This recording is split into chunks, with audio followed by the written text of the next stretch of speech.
The blue in her hair was wearing out, showing her natural dark brown color at the roots. Not that she had a full head of hair in the first place, but the pixie cut she wore flipped over the worst of the burn scars. Her eyes were a pale green, like when a plant was getting by on barely enough water. She barely had any silver flecks in them either, which made her stand out as an oddity. The girl was wearing her cyber gloves too, not afraid to show off the 3-generation-old tech her sister had given her. Roma fought to ignore her grin that spread from ear to ear. Not tonight, Kara. He shut the door behind him to the flop house he rented a room in and turned away from where Kara sat on her calves. She stood up to protest. Oh, come on, Roma.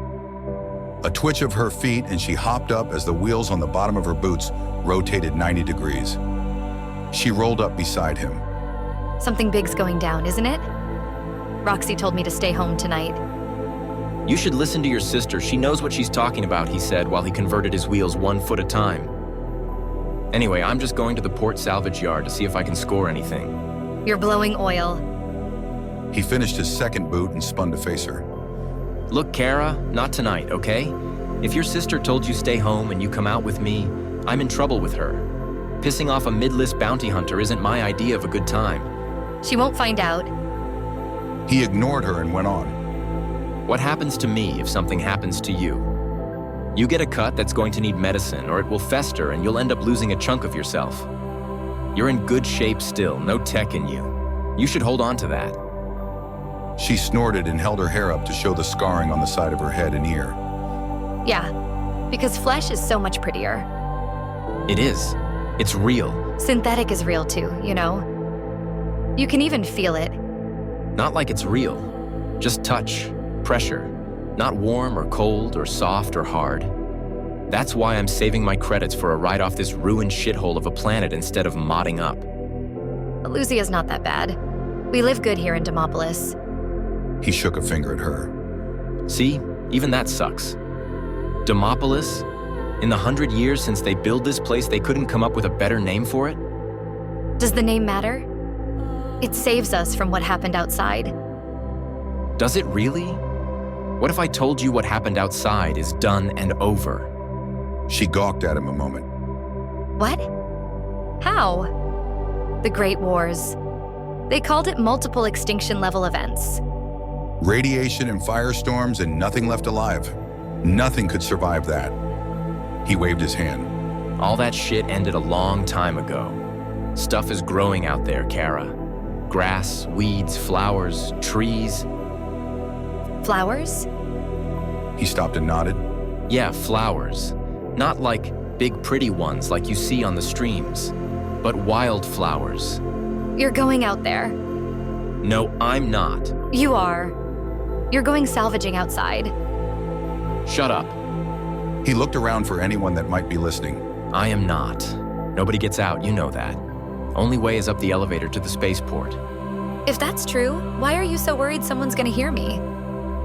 Because I don't want the attention, and it's against the law to go outside. You know that. Practically everything's against the law, but we do it anyhow. Who's going to stop us? The police stopped caring 50 years ago, and then another 10 years later, most of them got fired. Only ones left do desk jobs and give jobs and rewards to the bounty hunters. Yeah, well, people still care about that one. Last thing I need is someone hearing you and thinking I'm doing it. Going outside? Kara, I swear. She laughed and skated around him. Roma, relax. It's almost curfew and practically everybody's inside already. Only the cleaning bots are out or people that have licenses. Well, that and probably some others too, but those types will mind their own business. Is that right? That's what Roxy says. He sighed and distracted himself by loading a fresh cartridge into his smoker. He put it to his lips and pulled on it, drawing in the vapor and letting it curl in his lungs. A few seconds later, after he felt the warmth spread in his chest, he let his breath out. Please, Kara, go home. I gotta make a score tonight to have a place over my head tomorrow, but I can't do it if you're with me. I won't risk it. Kara waved the faint vapor he'd exhaled out of the air in front of her. You're not supposed to be out after curfew either, you know? Yeah, but I know how to get around and what to look out for. I'm not getting cleaned. He smiled. The drug in the cartridge was tickling the base of his skull and spreading rapidly, triggering his synapses and making his thoughts speed up. She smiled back at him. Getting cleaned had nothing to do with hygiene. It meant being spotted and identified by a cleaning bot. Then a warrant was put out, and a bounty hunter would show up sooner or later. Kara, I need to know. Either I'm going or I'm not. He held up his smoker for effect. These cartridges aren't cheap. I need to be on the move while it's still in me. She pouted and crossed her arms across her bare midriff. You suck. He smiled at her. Never tried it. But if the price was right... She grimaced. Ew, you better not. He laughed. We good then? Closed circuit. Great, thanks. If I can, I'll bring you back something. From you know where? He rolled his eyes. Give it a rest, kid. Who you calling a kid? You're, like, not even 2 full years older than me. Yeah, well, that's old enough. Old enough for me to get a salvaging license and for me to buy brain boosters. Kara crossed her arms again. Fucking laws are stupid. He waved and pushed off to get moving before he engaged the motors on his boots and was soon racing down the roads. He soon left the Shamrock Heights district he and Kara lived in behind and raced across town as fast as he dared on the electric-powered wheels on his boots. A little over half an hour later, he rolled up on the Starport salvage yard, just as he'd told Kara. He disengaged the wheels and dropped down on the now flat bottoms of his boots. Roma eyed the solid metal wall around the salvage yard and slipped his custom-modded AR goggles on.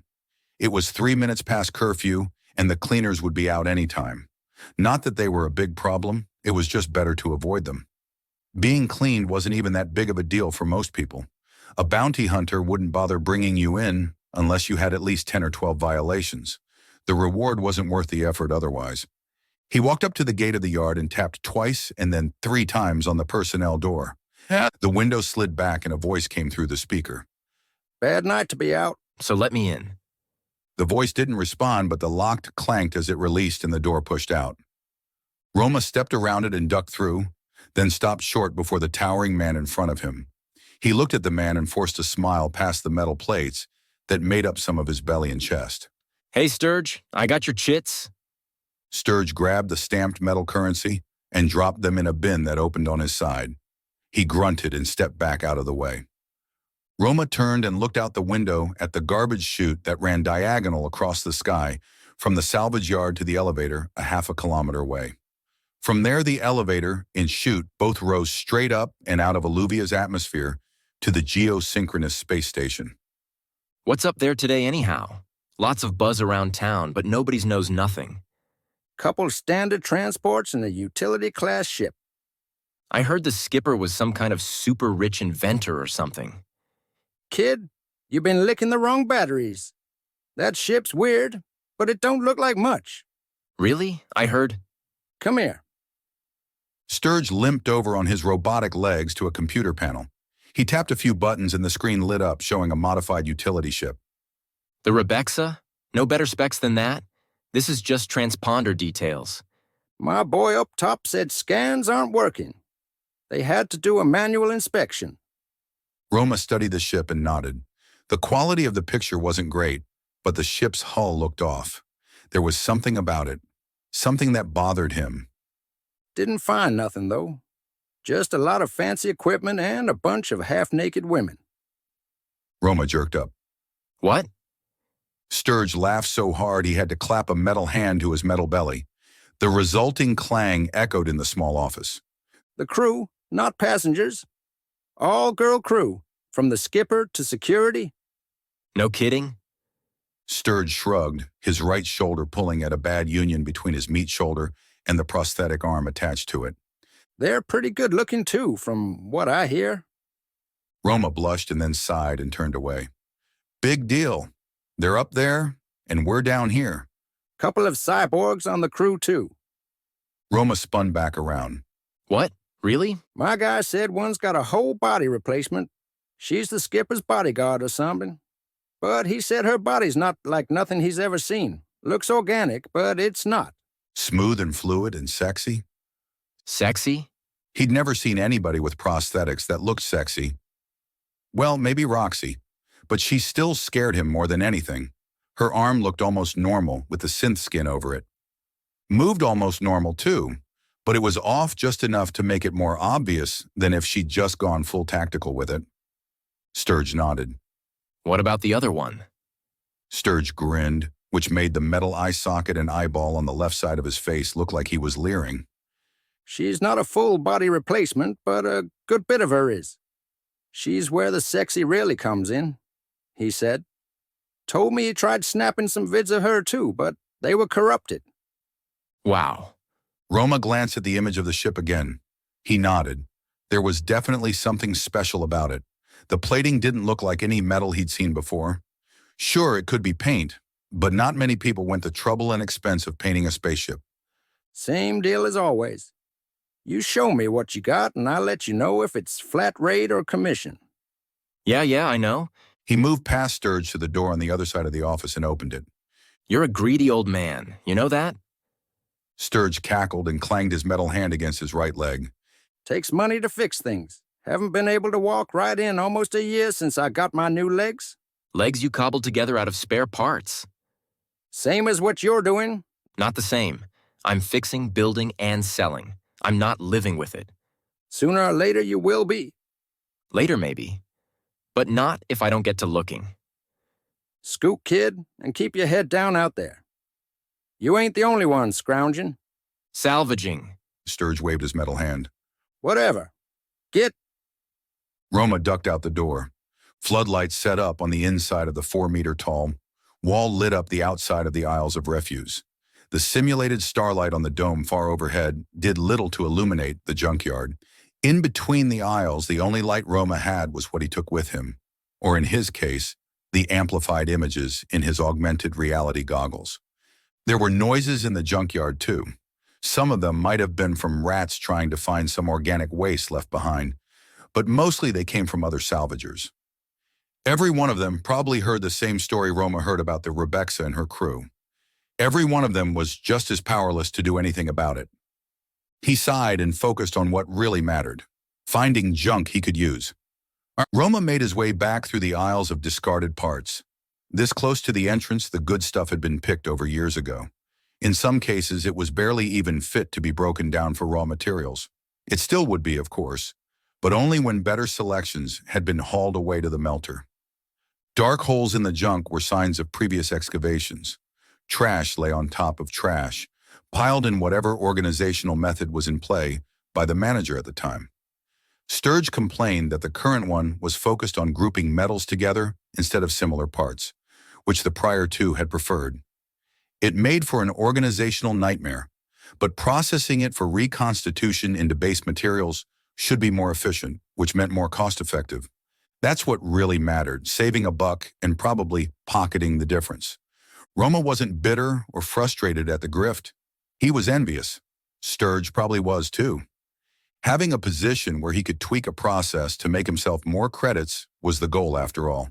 Well, not his long-term goal, but it would help him get there. A clank up ahead brought Roma's attention back to the present. He slowed and focused on his surroundings.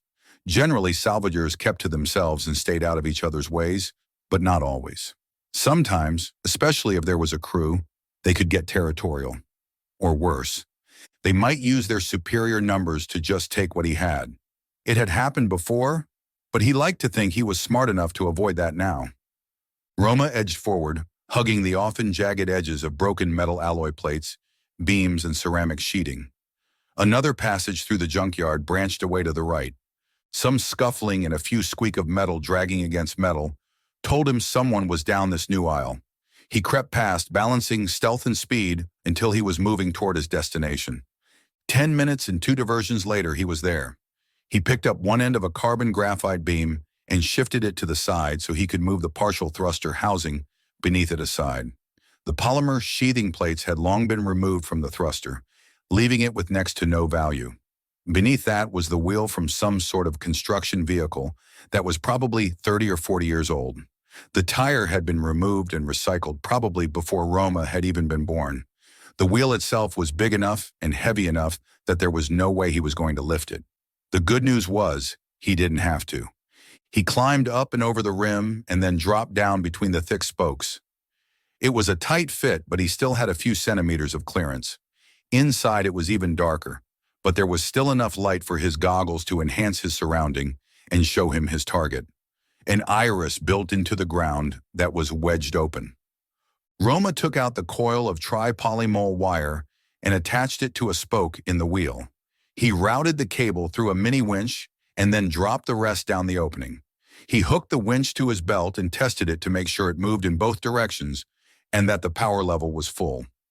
Satisfied, he grabbed onto the cord with his cyber gloves and lowered himself through the hole. He descended less than 10 meters before he bumped into the side of the passage. He used it to orient himself and kept his feet sliding against it until it curved enough that he could remove the winch from his belt and start walking. It was dark, though. Too dark for his goggles to do much of anything. Fortunately, the passage only went one way. Roma followed it and counted his paces until he walked into a wall. His hands found it first and he tried to stop, but still bumped into it and ended up cursing in the dark as his goggles dug into the bridge of his nose. He backed up a step and then reached up and activated the LEDs on the rim of his goggles. They flared to life and showed the exit hatch for the tunnel and the control panel beside it.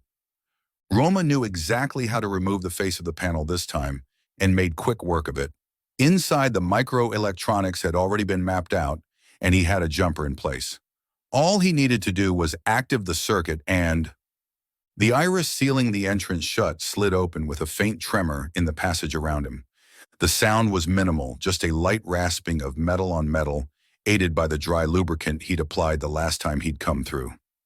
The smell of ozone was the first sign he was breathing outside air. A flash lit up the night sky, giving him an instant view of windswept ground and rocks. A sharp crack followed, startling him, even though he'd heard it before. His goggles compensated both for the flash and then the darkness afterwards, revealing the stark landscape outside the forgotten drain tunnel. The ground was 1.5 meters below the hatch. Roma dropped down to it and leaned into the wind while he marveled at how strange the sensation of walking on actual ground was compared to metal or rock. It was softer, although not by much. The surface of Aluzia seemed pretty barren and wasted. He couldn't be sure if the rest of the planet was like this or not. But after the thermic war over a century ago, the world had been a hellscape of fire and death. What the weapons didn't destroy immediately, the damage to the atmosphere killed off in the weeks, months, and years that followed. His ancestors hadn't died, though. They'd been some of the lucky few that had been part of expanding the city that had grown up around the space elevator. Once the dome had been completed and they were protected from the raging firestorms, brutal winds filled with lightning strikes, and other poisons and radiations in the atmosphere, they'd renamed the city to Demopolis. Another crack of lightning reminded Roma that he was on the clock. He still had a ways to go, too. He set off, trotting across the barren landscape and taking care to watch out for rocks so he didn't trip and fall. He jogged away from the city with frequent flashes of lightning confusing his goggles and whitewashing the landscape around him. The thunder that rolled over him after ranged from a distant crack to a visceral grumble that he felt in his bones. The lightning storm lessened after he ran around the edge of a rocky outcropping that rose above the dry ground. He slowed and panted, trying to catch his breath now that he wasn't as scared of being struck by lightning. The rocks grew higher and the ground dropped away. He covered his mouth with his arm to block the dust that gusted on the winds. Roma grunted with relief when he saw the rocks he'd piled up to mark the path he needed to take. He scuffed his pants on the rocks of the long-past rock slide and found the hole he'd hidden in last time he'd come out when the storm had spooked him. He burrowed through the tunnel, crawling on hands and knees at times until he emerged in a sheltered valley. The canyon walls on either side were so steep he wondered if they'd been manufactured. They weren't smooth like a machine surface, but they weren't too far from it either. The howl of the wind was in the distance, which gave it an eerie quality, almost like it was a vicious animal in a horror stream. The ever-present lightning was farther up too. The flashes still lit up the ground, but it wasn't as close, so his goggles didn't freak out with every flash. More importantly, there were patches of life growing out of the ground around the base of rocks.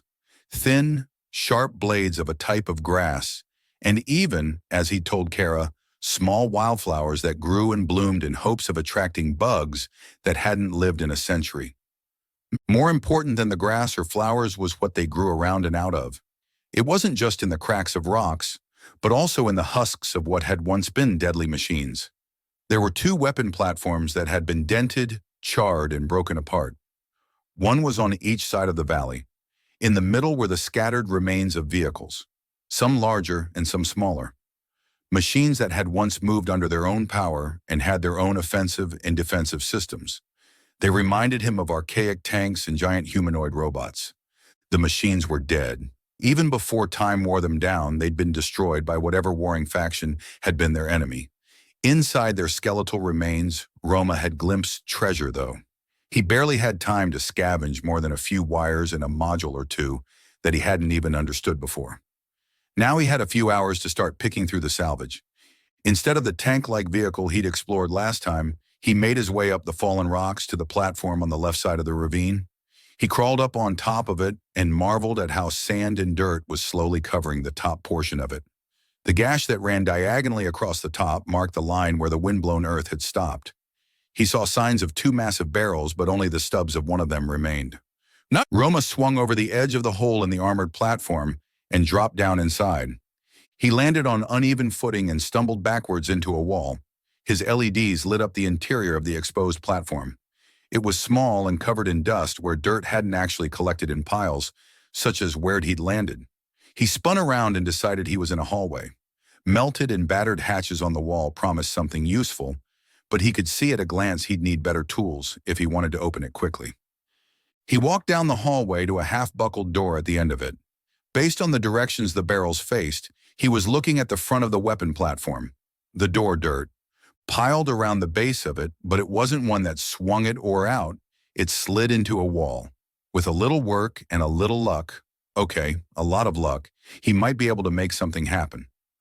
Roma dug a pry bar out of his salvage pack and then sat the pack down so he could dig at the dirt and try to loosen it up. Sweat was running down his face by the time he felt he'd cleared enough to make a difference. He stood up and panted a moment before he tried wedging his arm and shoulder between the edge of the door and the wall. He could get most of his arm through, but it wasn't enough for him to have any leverage to push back. What if instead A squeak that definitely was not made by a machine sounded behind him. Roma twisted around and hissed as the door sliced into his arm. He wrenched it back and felt more biting metal. Panicking, he jerked his arm back and pulled it out, losing a little more flesh and blood in the process. He staggered as his arm came free and fell to his knees against the wall. He stared at his arm, blood darkening his sleeve and hiding the severity of the wound. There was someone, or something, here with him. The noise hadn't been made by the wind, it was real. Which was more important, his bleeding arm or the unknown threat? A glance at the doorway and the blood that was falling in a trickle to the floor didn't help him decide. He'd need to treat the wound and make sure he got the right antibiotics in it to keep it from getting infected. Wounds festered fast on Aluzia, a holdover from the wars. Flesh-eating bacteria or septic shock were some of the leading causes of death. Of course, if somebody hit him over the head with a pipe or stabbed him with a knife, that would be an even quicker death. He clamped his hand over the tear in his shirt and felt the hot slickness beneath it. His stomach twisted, and he had to clench down to keep his dinner from coming up. Roma panted through his nose, the smell of blood mingling with the light haze of dirt blown up in the dry air. He staggered down the hallway, slipping past where he dropped into the platform and making his way to the other end, where the door had been a causality of whatever had destroyed the platform. It lay bent in and leaving enough room for him to clamber awkwardly over and into the room beyond. He didn't notice the drops of blood he left behind him. He stared at the damaged machinery without understanding what its use was. Too much was crumpled or missing. A control panel nearby was whole, but at a glance he couldn't make sense of it either. Without power to light the screens and controls up, he couldn't begin to guess what it controlled. He stumbled past the ruined machines on the left, where the hallway was still passable. There was dust in here, but it wasn't gathered into piles and mounds. Another door in the back of the room was wide open.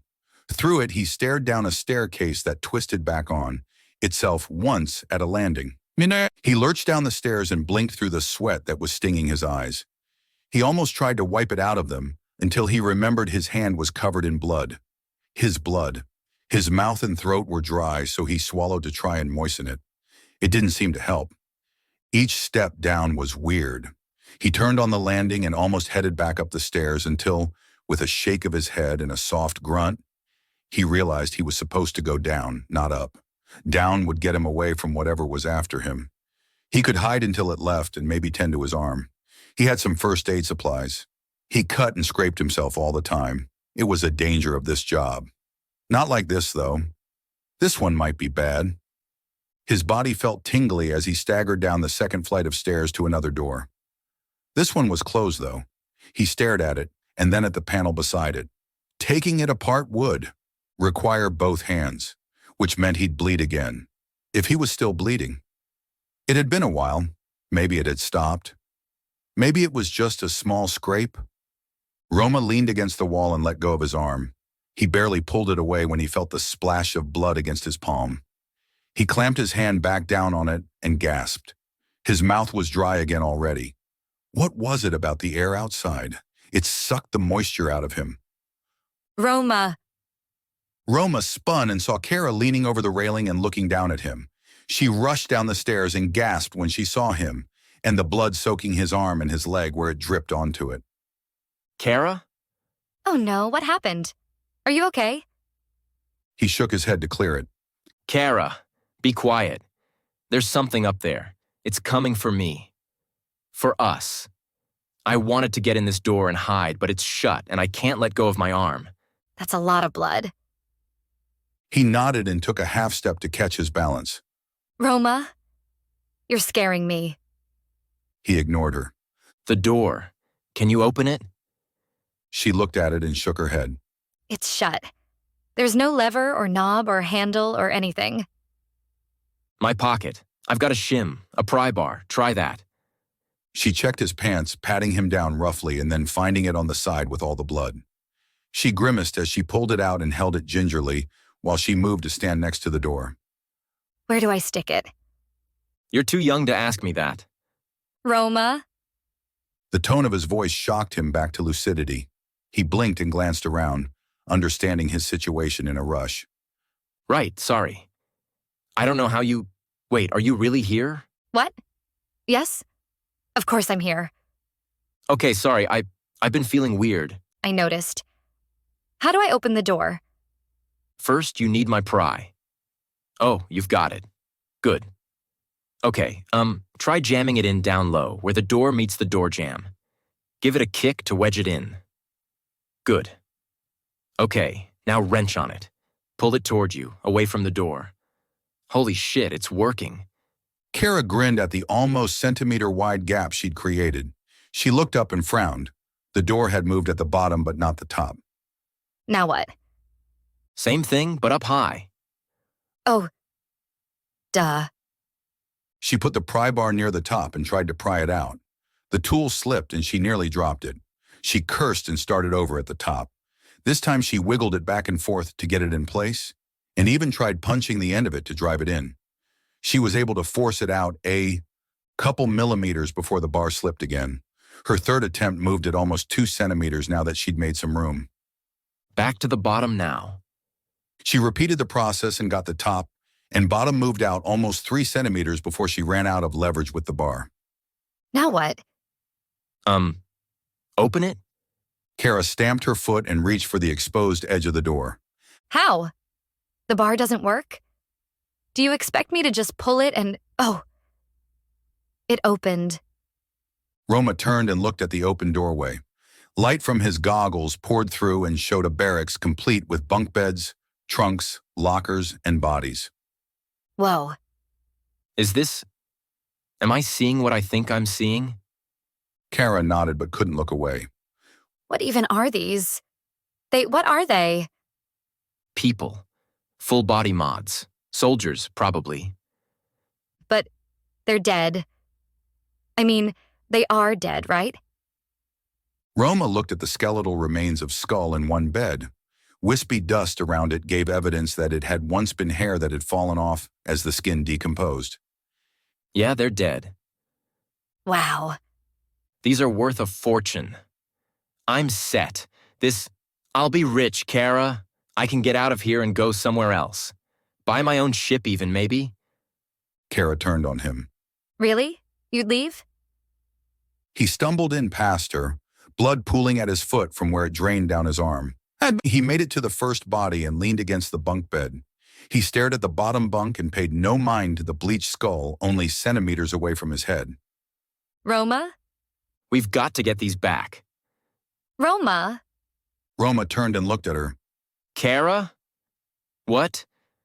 Oh, right, you're here. You are here, right? Not just, like, in my head? Yes, I'm here. You're in trouble, Roma. Oh, yeah, my arm. I barely feel it, honestly. Itches a little. Kinda warm, I think. I feel warm all over, though. Roma? What? Stop turning away from me. Sit down, let's fix you up. He nodded and then turned back to the soldier. Roma. He turned. Geez, not so loud. Sit. She glared at him until he sank down and sat on the edge of the lower bunk. First aid? In my backpack. She walked around to the foot of the bunk bed and leaned in to open his pack and pull out the kit. She opened it and pulled out what she needed. Then she went and used the scissors to cut his sleeve off just above his hand.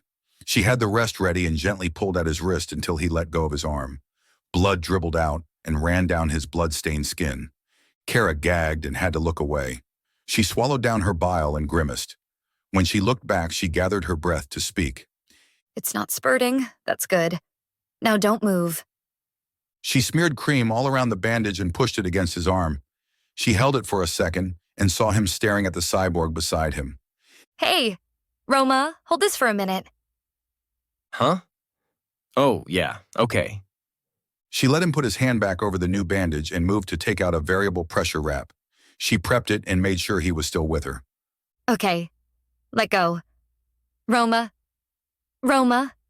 let go. Once his hand was finally out of the way, she wrapped the bandage around his arm 3 times until she ran out. She twisted the dial on it and heard him grunt as the myometers in the bandage tightened, squeezing his arm and cutting off blood flow. I can feel that. Good. It hurts. Better than you bleeding out. You lost a lot of blood, Roma. I got a lot. No big deal. Hey, where's my kit? I'm feeling woozy, lightheaded and tingly and... Thanks. Kara watched him find a disposable hypo and press it to his neck. He moved it a little and then hit the dispenser button. It clicked and he grunted. He let it fall to his lap and roll off to the floor. She watched him take a few breaths and then he shuddered. She rolled her eyes. You're lucky I followed you. The stimulant he'd injected himself with roused him almost as much as her reminder did. Hey, you followed me. You weren't supposed to do that. She sighed. Yeah, well, tough. I did, and now you get to live to yell at me about it. He scowled. I'd have been fine. I can take care of myself. You're such a... You know what? It doesn't matter. What? She pointed at a couple of bunks. There's 8 of these things here. We're splitting them. Fuck you say? We're splitting them. Or I let some of the other salvagers know. Raz would grab these up in a heartbeat. You better not be talking to Raz. Oh, yeah? Why not? He's bad news. She smirked. So we have a deal? No way. Roma, you'd be dead if I hadn't come here. Maybe. Or maybe if you hadn't startled me, I'd never have cut my arm in the first place. Really? She was about to point out how wrong he was until she thought better of it. She shrugged it away and filed it away for another time. What was important wasn't being right. It was being alive. Guess we'll never know. Half or nothing, that's my deal. He sneered at her. You're impossible. Or His eyes narrowed. Or what? or you take me on. Take you on? What? Partners. We start up a salvage crew. You and me. You're serious? But you're only 16. She shrugged. So if you endorse me, I can work. You train me too. I don't know. Okay, so then we go half and half. Maybe you don't get off Aluzia, but we'll both be loaded. course, we'll have others coming for what you got. I've got Roxy. Nobody's gonna cross her to get to me. Who've you got? You're a stripped nut. She grinned at the insult. So we've got a deal? Unbelievable. I'll take that as a yes. Fine. She whooped and hugged him. Before he could stop her, she even planted a chaste kiss on his lips and then backed away. We need to get you back. Not without these. She frowned. No, you need to get that arm taken care of. You can't leave that on too long. It'll be like cutting it off without blood flow. One then. We take one back. One? How?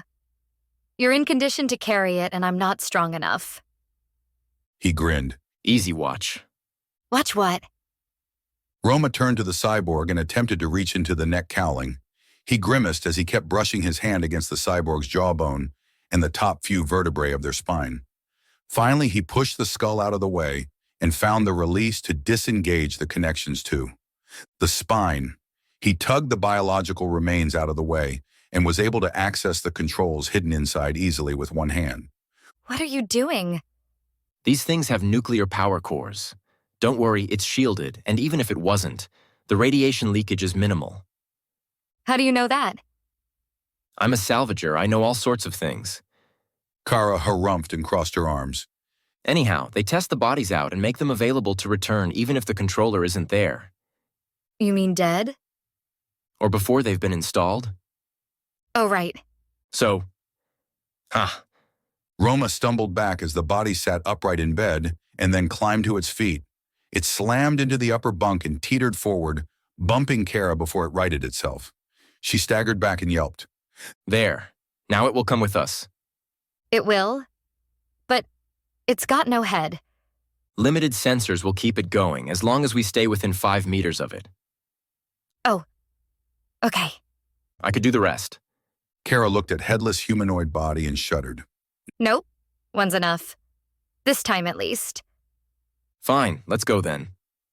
Kara nodded and let him lead the way back through the door and up the stairs.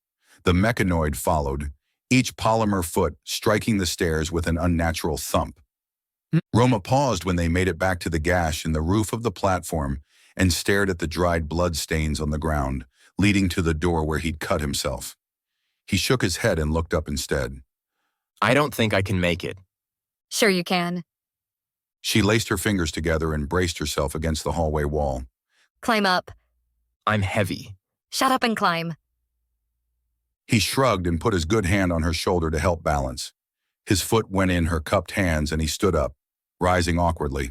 Kara grunted but held him more or less steady. Roma could reach the edge of the rift in the ceiling from there, and he held on with one hand. He lifted his other foot to her shoulder and climbed higher. Kara wheezed at the pain and weight, but held her ground while he scrambled up and over the edge. He leaned over and stuck his good hand down. Come on. Seriously? Yes, how else are you going to do it? She waved a hand at him. Get out of the way. Kara! Move, I've got this. Roma slid back and climbed to his feet. He moved a little so he could see her and watched her climb onto the mechanoid's stiff body. She struggled finding good footholds, but eventually managed to climb up to his shoulders. She pushed off, hopping a little so she could clear the edge, and roll back up to her feet. She came up standing with her arms held wide in a victory pose. You're still a stripped nut. She grinned and then looked down at the mechanoid. How is... Roma backed away a few steps, and the robot body answered her question. It squatted down and then leapt up, clearing the edge easily and landing beside Roma with near-perfect balance. Whoa. Told you these things were amazing. She nodded and then turned to look at their surroundings. Which way? Over there, right? Yeah, let's go. The return trek put them almost face first into the gusting wind. The threat of lightning fell into the background for Roma as he struggled to breathe. Stinging grit found its way around his left arm to force him to squint. Soon each step became a struggle leaning against the force of the wind. He was panting and sweating and feeling chills at the same time as the wind sucked the sweat from his body. Roma managed a grunt when Kara bumped into him. She tucked herself under his left shoulder and wrapped her arm around his waist. She wasn't falling. She was helping him. He trudged on, secretly glad for the help. He was exhausted and wanted nothing more than to just lay down and rest. When they were down to the last 30 meters to the domed city, the wind finally began to relent. Lightning still flashed, but it was high overhead, and the thunder that followed was muted and warped by the winds. The drainage gate had never looked so enticing as it did when they finally reached it. Roma sagged against it and kept on going, sliding down the side of the dome to land on his butt. He panted and turned his head away from the wind so he could try to catch his breath. Roma, you have to get up. You can't stay out here. He nodded but didn't move. Roma, please. She was right. He had to move, had to get up, but he just needed to catch his breath. He tried to wave his hand to ask for another minute. His eyelids fluttered instead. Thanks for listening to Aluzia, Part 1. Subscribe and enable notifications to find out when Part 2 is uploaded for your listening pleasure.